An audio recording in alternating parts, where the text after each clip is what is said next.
आंदोलन तब तक खत्म नहीं होगा जब तक महाबोधि महाविहार मुक्त नहीं हो जाता। 1949 एक्ट को, महाबोधि महाविहार के काले कानून को सारी दुनिया जान रही है।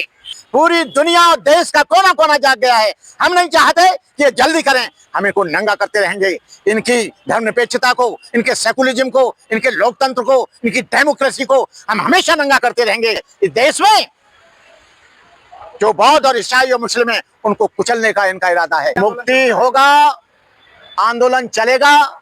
ये आंदोलन अपना रूप, रौद्र रूप आगे चल के धारण करेगा, विस्फोट होगा। और ऐसा ही नहीं है, ये गवर्नमेंट जान रही होगी कि कुछ दिन चलाएंगे ये लोग बंद हो जाएंगे, ये बंद नहीं होगा।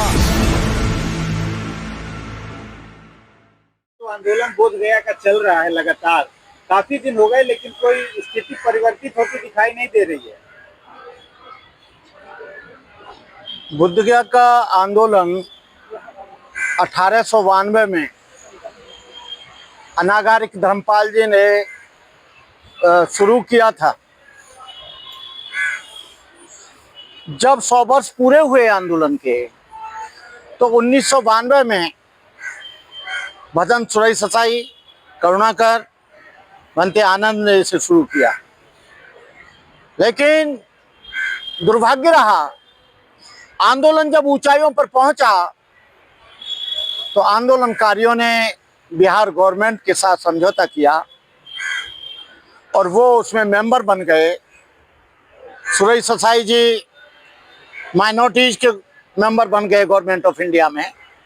आंदोलन धराशायी हो गया। फिर ये आंदोलन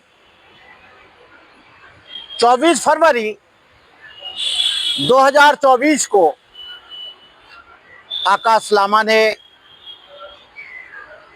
और प्रज्ञाशील और तमाम देश के संगठनों ने फिर इस आंदोलन को चालू किया। आंदोलन अपनी गति से चल रहा था। आंदोलन में बहुत भीड़ भाड़ हो रही थी। आंदोलन में बहुत लोगों में जुनून था। लेकिन 13 मई को जो घटना हुई उससे आंदोलन कुछ कमजोर हुआ। सरकार सुने ना सुने, लेकिन 1949 एक्ट को, महाबोधि महाविहार के काले कानून को सारी दुनिया जान रही है। पहले इतना नहीं जानी थी, लेकिन आपके सोशल मीडिया के माध्यम से पूरी दुनिया और देश का कोना कोना जाग गया है। हम नहीं चाहते कि ये जल्दी करें, हमें को नंगा करते रहेंगे। इनकी धर्मनिरपेक्षता को, इनके सेकुलरिज्म को, इनके लोकतंत्र को, इनकी डेमोक्रेसी को हम हमेशा नंगा करते रहेंगे। इस देश में कोई डेमोक्रेसी नहीं है, इस देश में कोई सेकुलरिज्म नहीं है, इस देश में जातिवाद है, इस देश में धर्मवाद है, इस देश में छुआछूतवाद है, इस देश में जातिवाद है। इस देश में जो बौद्ध और ईसाई और मुस्लिम है उनको कुचलने का इनका इरादा है। ये लोग स्वतंत्र करें ना करें, हम उसकी लड़ाई जीवन के अंतिम सांस तक लड़ेंगे। ये आंदोलन केवल भारत में नहीं, अरुणाचल में चल रहा है, मिजोरम में चल रहा है, मेघालय में चल रहा है, त्रिपुरा में चल रहा है, आपके भूटान में चल रहा है, लेह लद्दाख में चल रहा है। सारी दुनिया में आंदोलन फैल गया है। गवर्नमेंट घबरा रही है कि आंदोलन खत्म करो। आंदोलन तब तक खत्म नहीं होगा जब तक महाबोधि महाविहार मुक्त नहीं हो जाता।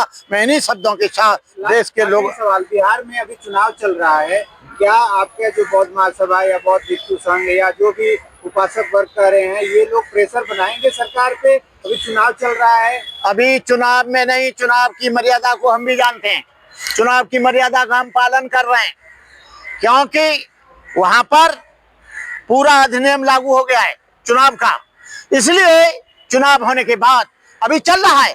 केवल बिहार में ही तो चल रहा है, पंजाब में तो नहीं हो रहा है, राजस्थान में तो नहीं हो रहा है। अभी हम राजस्थान गए, पंजाब गए, मध्य प्रदेश गए, कल हम जो है छत्तीसगढ़ जा रहे हैं। हम पूरे देश में जहाँ चुनाव नहीं हो रहा है वहां जगाने का काम कर रहे हैं।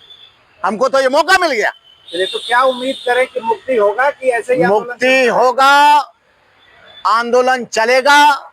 ये आंदोलन अपना रूप, रौद्र रूप आगे चल के धारण करेगा, विस्फोट होगा। और ऐसा ही नहीं है, ये गवर्नमेंट जान रही होगी कि कुछ दिन चलाएंगे ये लोग बंद हो जाएंगे, ये बंद नहीं होगा। आकाश लामा का साथ दो, आकाश लामा के साथ रहो, आकाश लामा एक उपासक है। भिक्षुओं का साथ केवल आशीर्वाद चाहिए, भिक्षुओं को नेतृत्व नहीं करना चाहिए। अब ये पूरा का पूरा ज्ञान ज्योति भंते ने इस बात को नागपुर की पवित्र भूमि पर बता दिया है कि इस आंदोलन को उपासक उपासिका लोग चलाएं। यह आंदोलन वैसे भिक्षुओं को इसका नेतृत्व नहीं करना चाहिए, क्योंकि अभी देश के सबसे बड़े भंते ज्ञान ज्योति जो चंद्रपुर में रहते हैं, उन्होंने भी कहा कि चीवर की मर्यादा नेतृत्व करने में कभी कभी आड़े आती है और चीवर की मर्यादा का ध्यान नहीं रहता है, उनका अपनी वाणी पर ध्यान नहीं रहता है, मन पर ध्यान नहीं रहता है, शील पर ध्यान नहीं रहता है, विनय पर ध्यान नहीं रहता है। तो अनागारिक धर्मपाल भी देवमित्र नाम से जाने जाते थे और उनको उनके गुरु ने कहा कि तुम चीवर पहनकर आंदोलन नहीं कर सकते। उन्होंने चीवर उतारा, अनागारिक बने, फिर उन्होंने आंदोलन चलाया। लेकिन आज क्या हो रहा है, भिक्षु चीवर भी पहन रहा है, भिक्षु जेल भी जा रहा है। जेल जाने के बाद दीक्षा खत्म हो जाती है। ये भगवान बुद्ध का जो विनय पिटक है उसमें नियम है कि फिर वो दोबारा दीक्षा लेगा, फिर वो अपना गुरु बनाएगा, फिर दोबारा। लेकिन आंदोलन का नेतृत्व भिक्षु नेता की तरह, एक जुमलेबाजों की तरह नहीं कर सकता। ये जो चीवर है ये 10 पारमिताओं का है। दान, शील, निष्क्रमय, प्रज्ञा, वीर, शांत, सत्य, अधिष्ठान, मैत्री, उपेक्षा। उसके 7 अष्टांगिक मार्ग का है ये। सम्यक दृष्टि, सम्यक संकल्प, सम्यक वाणी, सम्यक आजीविका, सम्यक कर्मांत, सम्यक व्यायाम, सम्यक स्मृति, सम्यक समाधि। भिक्षु यदि थोड़ा सा भी कठोर बोल गया तो भिक्षु का नियम और शील सब भंग हो जाता है। लेकिन मैं देख रहा हूं आकाश लामा चला रहा है, ठीक है, भारतीय बौद्ध महासभा चलाए वो भी ठीक है, समता सैनिक दल चलाए वो भी ठीक है। लेकिन कुछ बौद्ध भिक्षु QR कोड के चक्कर में पढ़कर, पेटीएम के चक्कर में पढ़कर, बैंक अकाउंट के चक्कर में पढ़कर सारे बौद्ध भिक्षुओं ने अपने अपने पेटीएम, एटीएम, चेटीएम और वो जो है बैंक अकाउंट डाल रखे हैं। उसके पीछे उनकी मंशा महाबोधि महाविहार को मुक्त कराने के लिए नहीं है। उनका पूरा मन है कि हम झूठा प्रदर्शन करके केवल अधिक से अधिक रुपया हमारे बैंक अकाउंट में आए। आंदोलन भाड़ चूल्हे में चला जाता है जब किसी भिक्षु को लालच हो जाता है, लोभ हो जाता है। मैं कहना चाहता हूं देश के लोगों से कि कोई भी चीवरधारी इस आंदोलन को चला रहा है, वो मार्गदर्शन तो कर सकता है लेकिन नेतृत्व नहीं कर सकता।